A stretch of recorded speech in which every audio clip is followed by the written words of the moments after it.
Hello and welcome to SharpHR Career Corner with Karen Sharp Price. This podcast will inform and inspire you in your quest to find the right career path. If you're just starting out, looking to make a change in your field, or transitioning into a new career, then this podcast is for you. We will be sharing tips and providing resources on topics such as writing resumes, interviewing, using LinkedIn, and networking. We will take a look at different careers, companies, and opportunities. You will hear success stories from professionals in all career paths, and so much more. You will leave this podcast with 3 key takeaways that you can easily put into practice. Enjoy! Welcome to SharpHR Career Corner podcast. Today, our guest is Tracy Hooper, founder of the Confidence Project. We have a lot to talk about today, so we're going to jump right in. Welcome, Tracy. Thank you. Very nice to be here, Karen. So I want to start back. After you graduated from college, you went to the University of Maryland. You received your degree in English language, and lit degree. So that's a lot right there. And you've done so much in your career. You've been a TV news reporter, an anchor, a producer, voiceover artist. You've even been an owner of Distinctive Beach Lodging, and now the founder of Confidence Project. But before we learn more about what you're doing today, let's go back a little bit after you graduated from college. Can you talk to us about your career story at that point? Yes. My first job after college was a college admissions officer. I traveled around the state of Maryland, recruiting students to come to the University of Maryland. And I knew that wasn't what I wanted to do for the rest of my life, but I didn't really know how to explore what was out there. And one time a friend of mine said to me, "You know, Tracy, you really like to write and you like to interview kids and parents whose children are looking at the school. And why don't you think about going into TV news?" And I thought, that hadn't really crossed my mind, which is interesting because my father was a sportscaster in Baltimore, Maryland for 50 years. Oh my gosh. Yeah, he started in the print business and then went into radio and then went on television. And he was the dean of sports in Baltimore, Maryland. Oh my God. And so you'd think I would have thought about that along the way. And so I decided, maybe I'll look into that. And I worked during the day, and then in the evening, I went to a community college and used some of their video equipment and began shooting little stories that I could put together a demo reel. Really? And I sent my demo reel all over the country to little tiny towns. And I landed in a town in Maryland, of all places, in Salisbury, Maryland, at WBOC, which stands for Between the Ocean and the Chesapeake, as the Chesapeake Bay. And I began as the weather girl, which is how women were referred to. And I knew nothing about the weather. In fact, I remember when I first started at the station, the news director said to me, "Well, I know we've hired you to be a reporter, but we'd like you to do the weather for a while." And I said, "Oh, I don't really know anything about the weather." He said, "That's okay. The sports guy will teach you." Oh my gosh. Sure enough, Marty Thorson, who was the sports guy, he'd been doing weather and sports since the weather guy walked off the set. And in 5 days, he taught me, I'm using air quotes, how to do the weather in a part of the world, in the country, where weather really matters. On the eastern shore of Maryland, there are farmers and fishermen and beachgoers, and I was terrible. But I learned, that was my first experience where I learned that practice makes progress. I never became a great weather forecaster, but I got better and I got more comfortable on the air. And of course, I got lots of nasty letters saying, "What's the matter with your hair? And you should get a different blouse." And someone criticized me because I wore the same jacket all the time. I thought, well, I'm not making very much money. I only have one jacket in my wardrobe. But that was really a great experience to know that I was in the right profession, but in the wrong segment of the profession. I was never meant to be a weather person, but I was able to do some reporting at night. So I do the weather, then I go out and shoot a news story in between the weathercasts. And then I got hired at WBAL TV in Baltimore to do weather on the weekends and do reporting. And then I went into full-time reporting. And the point of my telling that story is that we never know where we are is going to lead us to where we want to be. Exactly. And we can't get the dream job right out of the gate. But Yeah. if it's leading you in the right direction, if you're following your curiosity, if you keep a journal about what you like, you can have an interesting career that certainly will change over time. Yeah, absolutely. So how long were you in Maryland then for?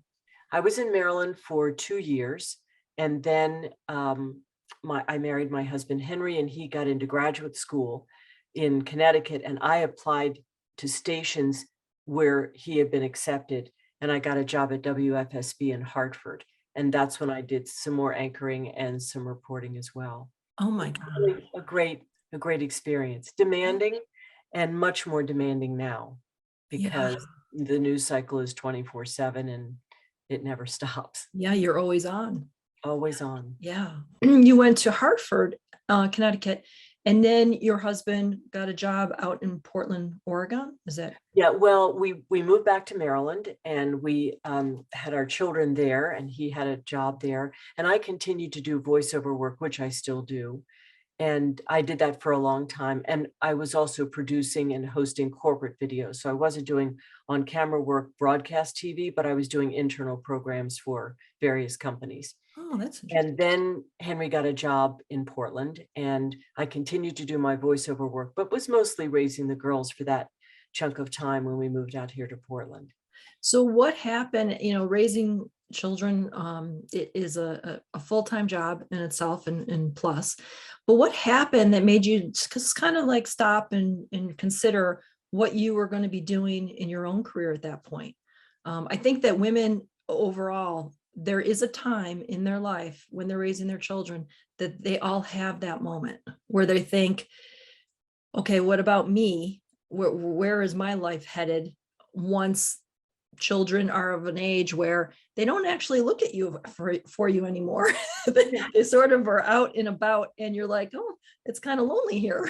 Yes. So what happened to you to make you stop and consider, okay, what do I do now in my career? What do I do now?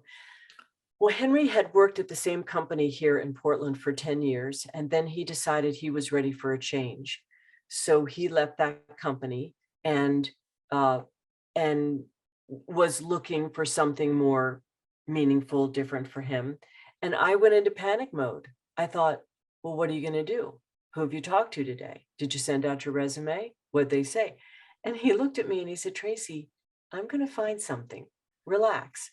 And I could not relax. And finally, a very kind, loving friend said to me, Tracy, Henry's going to be fine. What are you going to do with the rest of your life? Oh, wow. And I thought, good question. And I remember taking, and Karen, I can't even put my finger on what it was, but some kind of a survey, which is out in the world, about what would be your next career move. What are your strengths? What do you like to do? What are your weaknesses? Yeah. And somehow I thought, this has got to turn into something. And serendipitously, some friends of mine had started a women's leadership program in Portland. And they had young women who had graduated from college. They applied to this program from all over the country. And they were selected, 6 of them, to live in community and have paid internships for a year, do volunteer work on Fridays. And my friend said to me, would you host an etiquette evening for these women? Oh. And I thought, absolutely. Anything to promote civility in the world. And I really thought these young women would come to my house and I would teach them or talk with them about how you introduce yourself and how do you introduce someone else and how do you start a conversation with someone? How do you keep it going? How can you be curious? And they looked at me like they'd never learned how to do this before. Oh, wow. So after 20 minutes, I said to them, I have an idea. Would you all like to invite your friends over here and we'll have a workshop and we can practice these skills to engage with people, these communication skills? And they said, that would be great. 1 month later, Karen, I had 30 young people in my living room. Oh my goodness. And I looked around, not knowing most people except for these 6 women. And I said, does anybody know why you're here tonight? And someone raised their hand and said, I heard this is a crash course in becoming a grown-up. And I thought, there's a business here. And Oh that my is how gosh. the Confidence Project started. I thought Wow. people need to learn how to talk to each other, how to have a conversation, how to have a difficult conversation. And I did start working only with young women out of college. And we talked about etiquette, but soon after that, I thought it's much bigger than etiquette and it's much bigger than women. We need to teach these skills of engagement to everyone. And in fact, I was doing a program at Portland State University for some alumni, and one woman who was from Nairobi came up to me and she said, my mother tried to teach me these skills when I was growing up. And I said to her, leave me alone. I just want to be myself. I want to be who I am. And she Wow. said, now I just called my mother at our break and told her, I wish I had listened to you. These are skills Oh, that I wish I know, but now isn't I that do, but now nice? I do. Very nice. Yeah, that was very nice. Now, the age of those girls when you first had them in your home, Yeah. what was the age range? Well, they were right out of the young people, those 30 young people were between 22 and 25. Huh. Isn't But that I would tell nice? you, fast forward now, many years later, Yeah. my clients are all different ages, men and women, groups, individuals. People need to learn these skills. And I don't know whether they didn't have a chance to learn them growing up or people didn't feel it was of value. But what I find is that when people get into their careers, they really need to learn the skills to connect with other people so that they can be recommended for a job or invited back for a second interview or be ask someone to be their mentor. You need to connect with people for someone to want to do that for you. Yeah. So do you tie this into sort of the networking piece for young adults? Or is this just a basic, how do you shake hands? How do you end a conversation when you're in a group, when you don't know how to leave and you want to walk around the room a little bit, but you don't Right. want to be rude? I mean, is it those little things that you're teaching? Well, those are some of the skills that I teach, but it's also how to have a difficult conversation with someone. How do you give someone feedback? How do you accept feedback with confidence? It's not simply the handshake. And by the way, hasn't all that changed? We don't even know Yeah, whether we should be shaking hands now. right. It's the Uh, fist bump now. It is. And I encourage people when they're greeting someone, if for instance, let's say I'm comfortable shaking hands, but I'm meeting you for the first time. What I'm saying to people is, Karen, I'm so delighted to meet you. I'm happy to shake your hand. Yes and no are both good answers. And then you get to say, I'm not quite comfortable shaking hands yet. I always feel it's important to give other people the opportunity to talk about what they're comfortable with. Yeah. And if you're not comfortable shaking hands with someone, or you want to keep physical distance for whatever reason, no need to justify it. Right. It's easy to say to someone, I'm delighted to meet you. Put your hand over your heart. I'm delighted to meet you. I'm not quite ready to shake hands yet, but it's great to see you in person. Wow. Now you have something to do with your hand. You put it over your heart, a slight tap over your heart. Yeah. There's no awkwardness about, should I extend my hand or shouldn't I? And then you use your I statements. I think that is one of the top 10 skills of confidence is using those I statements. I prefer, I would like, I'm not comfortable shaking hands yet. I would appreciate it if we would both still wear masks, or I'll be wearing a mask, but you're welcome not to. Anytime you can use that I statement, it expresses how you feel, what you want, what your boundaries are, but it doesn't make other people feel defensive. So I have to ask you, how did you get so good at this? Because honestly, I've seen you on different podcasts and even your own little excerpts that you have. You just seem you're just very natural. You're the girl next door, but with manners. and you're very kind, you're very soft spoken, you're very easy to accept what you're saying, and I don't feel like you're teaching me, you're just giving me some advice, and it's taken the right way. I don't know how you do that. So who taught you? I appreciate that question. Here's who taught me. My elders. My elders. I had grandparents who were involved in our family. My grandparents, Barry and Papa, would come over every Sunday for dinner. And my grandmother, Nona, came over every Tuesday. Yeah. We had dinner together as a family. I always say to people, if you don't do anything else during the day, anytime you can have dinner together as a family, that's where you learn to have conversations. I mean, there were 6 children in my family. Everybody had something to say. Oh, wow. And we learned the skill of asking questions and listening. And asking questions and listening. And everybody had a chance to talk. And everybody had to learn to listen. And some of my siblings are not as talkative as others. My mother was really great at saying, okay, Meg, tell us what happened today in class. And I learned that how you pull people into a conversation, welcome them into a conversation. Yeah. And then, Karen, I was a newswoman. You have to be able to connect with people really fast because typically most people on the street do not want to be talking with the news crew. Right. I had to be approachable. And the way to be approachable is to look someone in the eye. And by the way, if it's tricky for you to look someone in the eye, look at the bridge of their nose. Oh. It's a great fake. Yeah. Look someone in the eye, shake their hand firmly, and introduce yourself using your first and last name. I believe that your name is a part of your personal and professional identity. And there are lots of Tracys in the world. There are lots of Karens in the world, but there's only one Karen Sharp. There's only one Tracy Hooper. Yeah.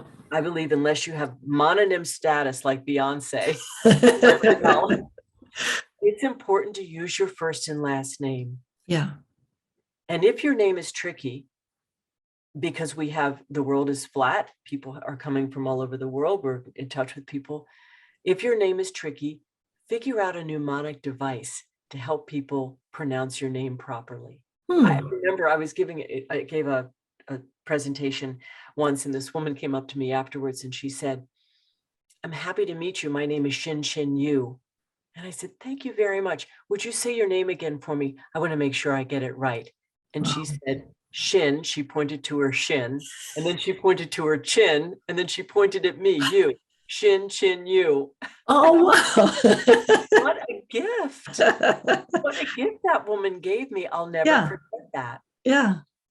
If your name is tricky, come up with that mnemonic device. That is very cool. The other person. We all learn in different ways. I learned from my family. I do a lot of reading on this subject. I've had different careers, same as your listeners. We all come from different places. What's great about the skills that I teach, that I share, is that it doesn't matter where you come from or what your parents did or how much money you have or what your job title is. Confidence can be learned. It's, confidence.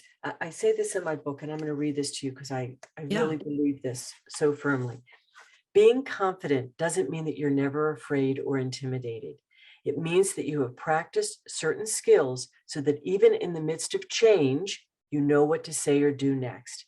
And this knowing lowers your anxiety and allows you to focus on your job and the relationships you want to build and nurture. All the skills that I teach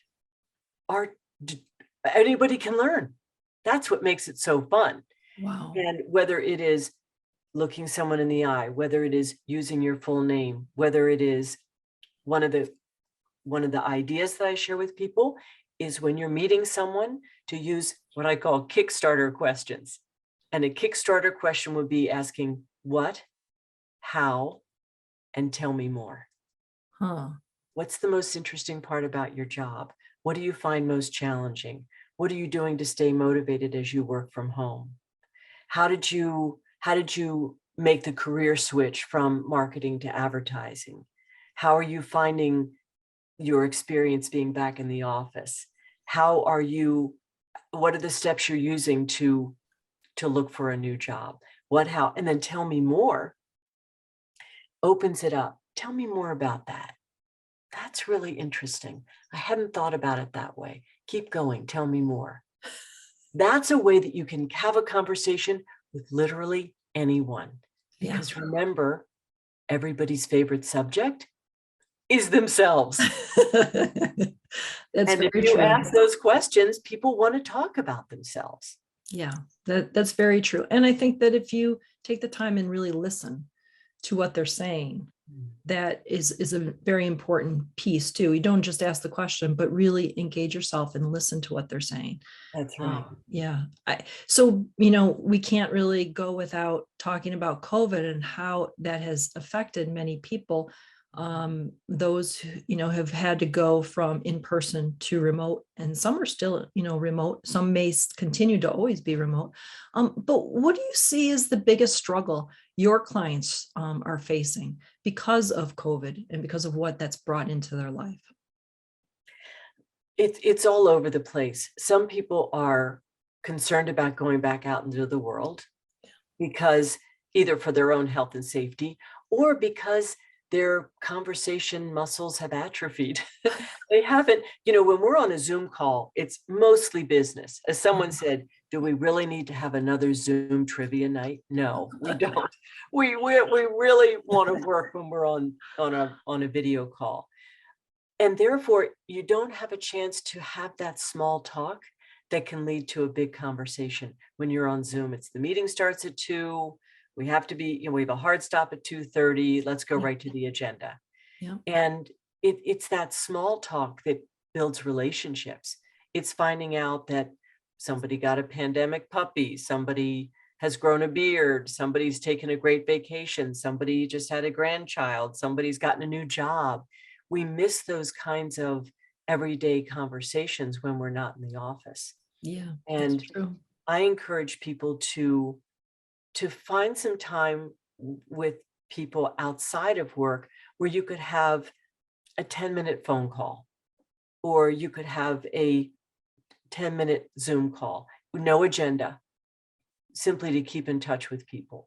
What I'm finding is that clients are saying, I'm working with people for 2 years who I've never met before. Yeah. And now I'm going to see them in person. What do I say? And I say, ask them about them. How are you doing? How are you doing today? I remember when Sheryl Sandberg's husband died unexpectedly several years ago in an accident. They were on vacation, and she's a month afterwards, she put this beautiful missive on Facebook about the experience of losing her husband. And she said, people would ask her, how are you doing? And she would say to herself, how do you think I'm doing? I'm doing terribly. But when someone said, how are you doing today? She said, that gave me a chance to focus on this day. And I could say, today I'm doing a little better. Today I'm feeling sad. Today I'm feeling grateful for my family helping me. And I find that's helpful also with people in the world we're living in. How are you doing today? Because if I ask people, how are they doing? They might think, well, we're still in the middle of a global pandemic. I'm not doing very well. But if you can say today, they can focus on what's happening for them at that moment. That's very true. And I think I remember reading that when she wrote that, and capturing how that feels. And really that transcends to anybody who has lost a person. And how do you interact with that person on a regular basis, because their world is upside down and every day is different, and they don't know what that day is going to bring them, because they've never been through that possibly. And the grief is always different for everybody. So it's very interesting. So your aim is to cultivate a culture where people elevate their presence and communicate with clarity and work together better. Do you see, from your experience, one gender that struggles with confidence more than the other, would you say? I wish I had an answer to that.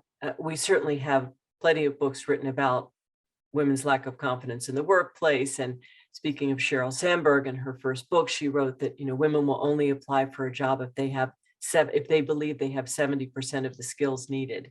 Yes. And men apply if they have 30%. And teachers will say that boys raise their hand more than girls. Even if girls know the answer, they're afraid to raise their hands. I see people, I see men and women all the time. And I think some people can fake confidence better than others. Some people who do a lot of interrupting are really announcing to the world that they're not confident. They're trying to be the alpha. They're trying to be the person who knows all the answers. But really what they're saying is, I'm not confident, but I'm going to override my feelings and act like I am. I don't know that answer. What I do know is that you can practice skills to engage with other people, and that can build your confidence. Confidence can be learned. It's like building a muscle. And the more you practice these skills that we've talked about, for instance, another networking technique that I use that's easy is if I see an article in the newspaper, or I watch a TED Talk, or I see a YouTube video, and it makes me think of someone else, I'll send them the link. And the title in my subject line is "Thought About You," or "Thought about you when I read this article." Hi, Jim. I thought about you when I read this article about leading remote teams. It may provide some good ideas for you. Take care, Tracy. Wow. That is a simple give. It's a give. I like to call it give, give, give, ask. Give, give, give, and then you can ask. Yeah. And that's a simple give. And people love that. They absolutely love that. And I'm a note gal, and I think everybody should have their own letterhead. It's not expensive. You can go to any printing place and get some letterhead. And if I see an article in the newspaper, I cut it out. I put a sticky note at the top. Thought about you when I read this article. Take care. People love getting that in the mail. What do we get in the mail? Bills, political flyers. No, to get a note from someone. And many times, if it's an article, I'll highlight some areas in the article and people love that. Yeah. It's that touch point. It's that giving and asking for nothing in return.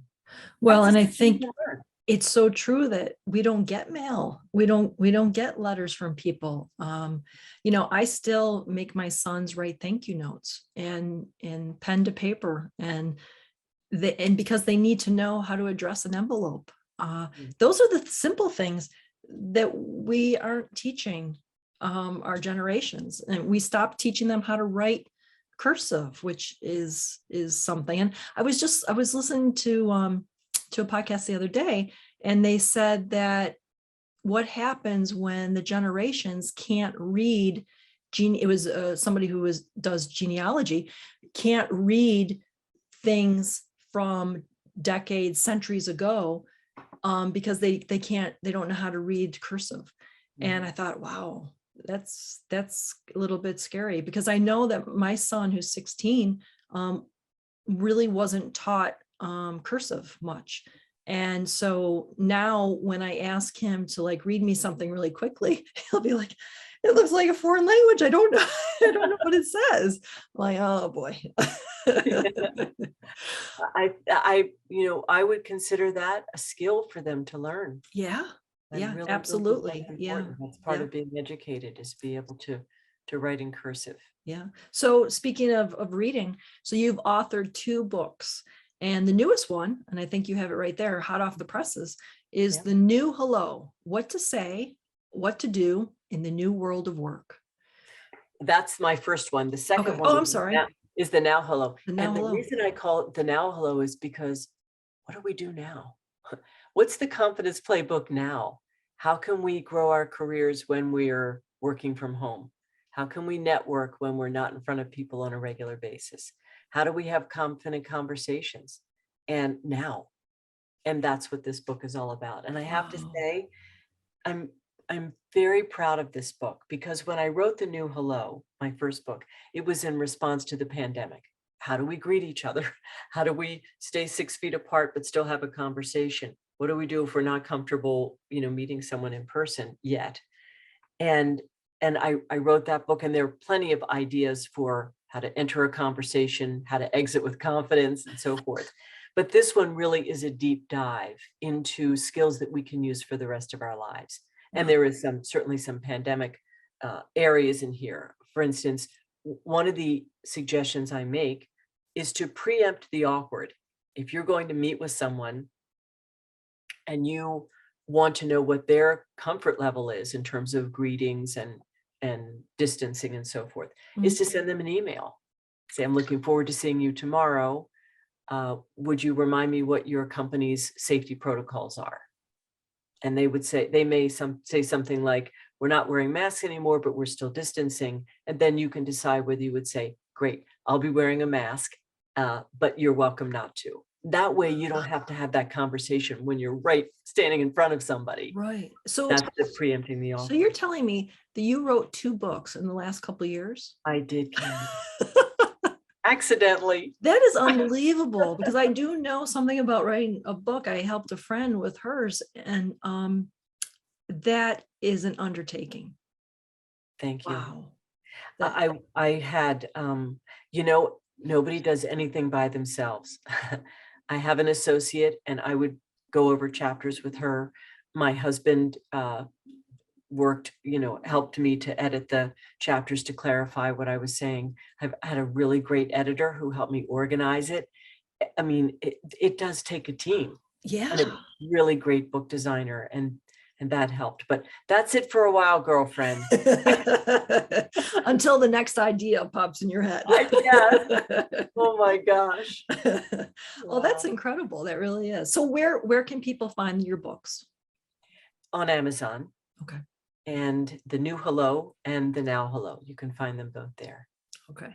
Now, before I ask you to give some advice to our listeners, can you share with us the best piece of advice career advice that someone has given you along the way? Mm-hmm. This is one of my favorite stories.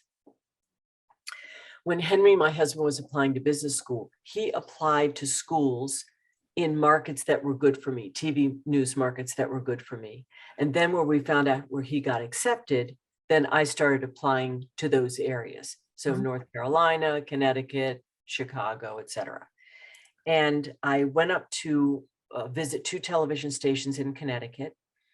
And the first television station, the news director said to me, we're not going to hire you because you're too experienced. And I thought, you know what, you guy, tell me the truth. I'd rather hear the truth. You don't like the way I report. You don't like the way I look. You don't like the way I write. You don't like the way I deliver. Don't tell me I'm too experienced. Tell me I don't fit in with your news group. That was a big lesson of how important it is to tell someone the truth, to help them, lead their careers. But the second news director said, I really like your work, but we don't have an opening. And I said, well, thanks very much. I appreciate it. And at the time, I had a champion named Ron Shapiro, who has been for years a sports agent, with many of his clients being in the NFL Hall of Fame and the Baseball Hall of Fame. And he took me on as a cub reporter. And I called him when I got back to Baltimore, and I said, Ron, the news director at WFSB liked my work, but he said they don't have an opening. So I don't know, what are we going to do? And I thought he would say, well, let's go back to square one. And instead he said, Tracy, go back to that news director and tell him, I admire the work you all are doing on the air. You've assembled a great team. What if I offered to work half-time in the newsroom as a reporter and half-time on the street as a producer and half-time on the street as a reporter? And I said, okay. So I practiced my pitch over the next few days, and I called the news director back and I offered it to him, and he said, okay. And then I said to him what Ron told me, tell him, I don't want to miss the chance of working for you. And those were the magic words. I don't want to miss the chance of working for you. What if I work half-time in the newsroom, half-time on the street? And he said, I'll think about it. And 2 weeks later, he called me back and he said, when can you start?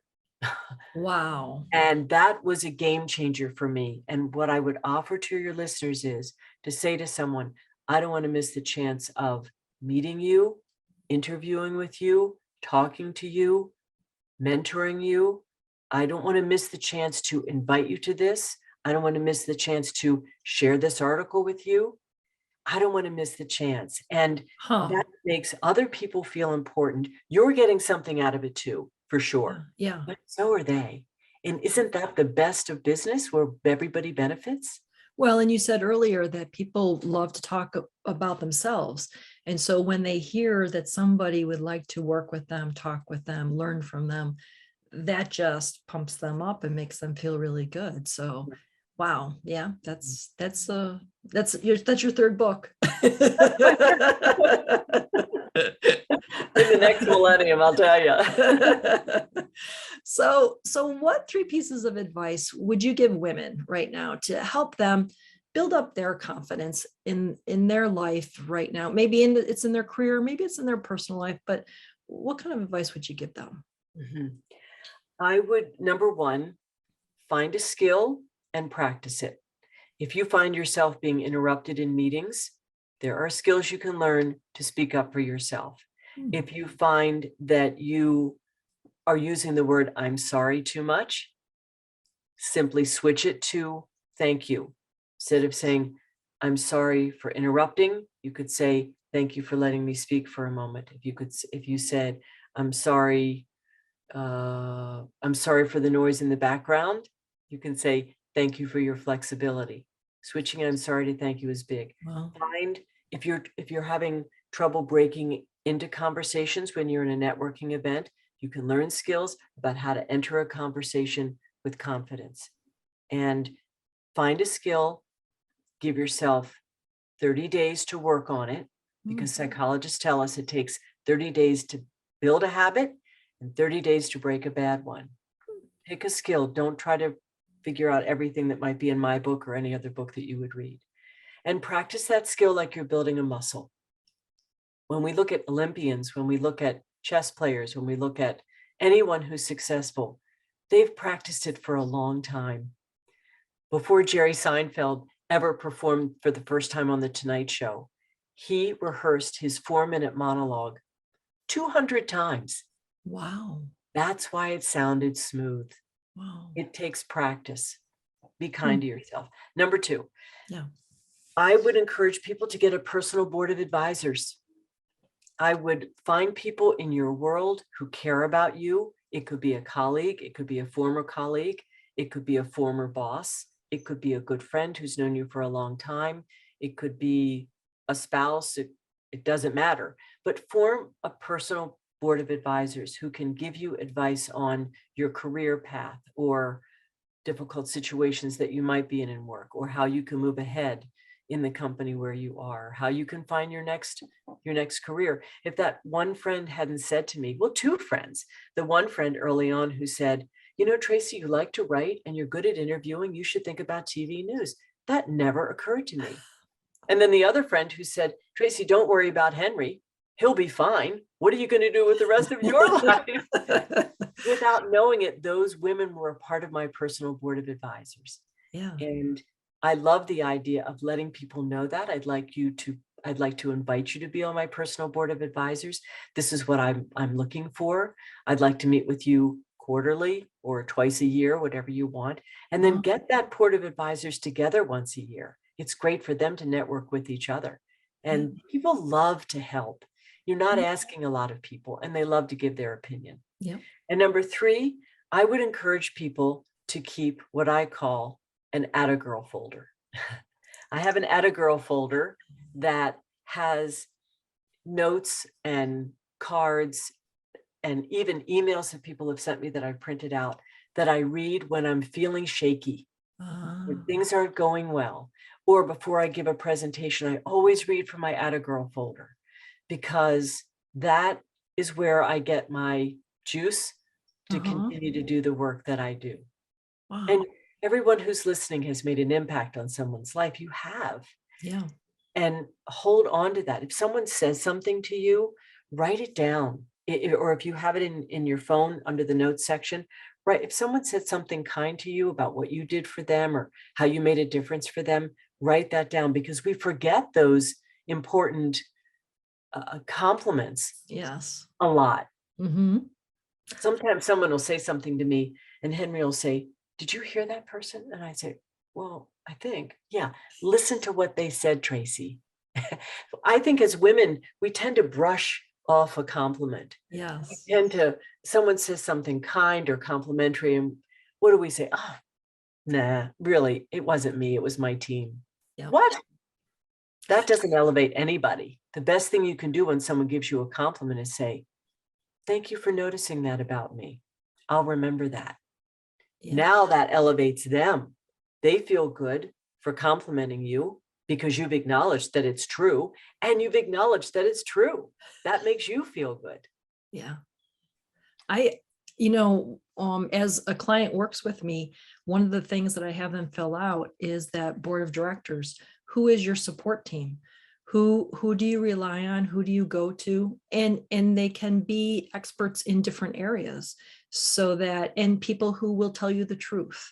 I Yes. think is a little bit tricky sometimes, but people that you know well and can trust. So if somebody out there would like to reach out to you, what's the best contact information? How can they reach out? Well, I welcome people to go to confidenceproject.com. That's my website. On Instagram, it's @theconfidence_project. Okay. And of course, LinkedIn under Tracy Hooper. And may I offer a gift to your listeners? Sure, absolutely. Every month, I produce a short video with a confidence skill or technique, 1 to 3 minutes. And it comes out the first Thursday of every month. It's free. And if people would like to get that on a regular basis, they can go to my website and sign up at the bottom of any of the pages. That'd be great. I think I actually have signed up for that. Oh, good. Because I don't know, you're just very refreshing, and I like spending time with you. So thank you so much for spending time with me and talking about all these different things. It's really been a joy to talk to you and learn. I've learned so much in just a very short period of time. I'm going to go get your book, so just so you know that. Because I think that anybody can learn. Mm-hmm. And we all could freshen up on certain things, especially with COVID. I think we've let down some of our guards, and we've kind of given away some of the things that we used to do on a regular basis. I just had a friend who is getting a new job, and she wasn't working during COVID. So her world is what it was like before. And now she's working for a company. She'll be working from home. And she said, well, what's the dress code? And they're like, what do you mean? We don't care what you wear. What do you mean? I always get a suit and I always wear a dress. And I said, you gotta relax a little bit. But if you're talking with a client, then get dressed up. But it's going to take a little bit of time to get used to the new world of what that work means and how to adjust to that. So this has been very interesting. Oh, well, thank you. And I'll leave you with this, that confidence, I would say, manners never go out of style. Being dressed appropriately for work never goes out of style. Mm-hmm. I believe people feel better, and we feel better when we're approaching a job feeling like we look our best. Yes. I get up every morning and I put on makeup and I do my hair and I have on a good top. I wear yoga pants a lot on my Zoom calls, but I always feel like I feel better when I look better. Yes. And I also feel like it shows respect to other people I'm working with. Yeah. I encourage your friend. It probably isn't appropriate for her to wear a suit on a Zoom call, but she might wear a jacket with something more comfortable underneath so that she feels like she is the professional that she's used to being. Yes. There are all kinds of ways to make it work now, but confidence will come with time for her, for sure. And I have often told people when they're doing phone interviews to dress up, because you do feel better when you're dressed up, and then you can sell yourself better. But if you're in, your pajamas, it just doesn't come off that good when you're on the phone. Well, we can go into a deep dive about that, but briefly, it's called enclothed cognition. There's a name for it. Really? That you perform better when you feel like you look better. Yeah, I believe it. The clothes you wear impact that. Absolutely believe it. Well, thank you so much. We could talk for hours here. I agree. There's lots of stuff to talk about, but thank you for spending time with us today. I really enjoyed it. It was a pleasure. Thank you. And thank you everyone for listening. If you're sitting on the fence, hating your job, thinking about making a move, but not sure where to begin, contact Sharp Human Resources. We can help you make sense of the process. Go to sharphumanresources-buffalo.com. Until next time, be kind, everyone. We need to show a lot more kindness in the world, and it starts with you and I. Thanks for listening, and have a great day.